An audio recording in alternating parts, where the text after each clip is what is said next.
3 i nordgående retning, når du kører på fra Køge Bugt-motorvejen, kører du rigtig langsomt, og køen fortsætter forbi Holbæk-motorvejen til krydset, hvorpå man også holder kø. Motorring 3 i øvrigt er præget af vekslende tilkørende trafik med kødannelse flere steder.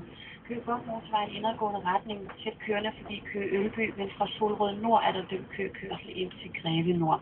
Holbæk-motorvejen fuld stop fra kørsel 13 Ringstedvejen, stillekø forbi tilkørslen, hvor efterfarten stiger lidt, men fra Roskilde Østfra med støvkørende igen i kørelinjen tempo.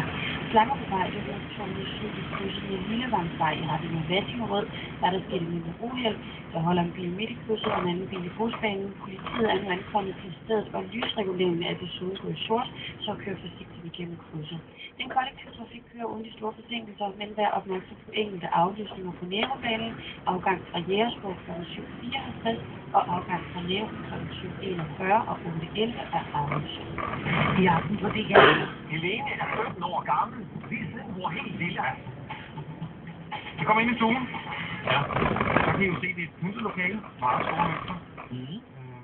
Må jeg spørge, det er en lavelampe? Ja, det er en lavelampe. Du skal ikke røre ved den. Nej. Der er en farlig lampe. Ja.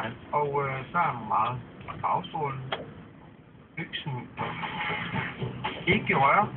Så er der karaokeanlæg, hvor man bare kan trykke og synge med. Og så er der det, der hedder Singstar og Guitar Hero og et kæmpe dansegulv. Der, midt i stuen til svømme. Nå. Det er sejt.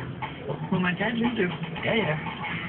Så er der videofilm med Grease, Dirty Dancing, High School Musical, The Ocean's Wind og The Kelly Family. Ja. Hvad er det dog for en type at forsøge os? Typeren. Ja, typer. Ja, typer. Tredje det jo egentlig, kender du typerne? Ja, kender du typerne? Der er ikke nogen pointcase. Det kommer her. Den ene af de to personer er en mand, og han har et lidt specielt arbejde, af en mand at være. Og hvad er det? Er det nummer 1? Han er jordmor. Og 2. Han er au pair-pige. Nummer 3. Han er danser. Altså, jeg vil sige, trikonen og danseskoene leder jo unægteligt tankerne hen på en, hvad sagde du, en au-pair-pige. Ja. Men det er nok mere nærliggende bare at sige danser, ikke? Danser. Jo, ja. Ja, danser også. Ja. Danser. Ja. Det er rigtigt. Ej, hvor godt. Han danser. Det var heldigt. Det skal sige, at han er blevet tvunget til det, for han var helt lille, så han kan ikke helt tilgøre for det. Så hænger der et skilt her.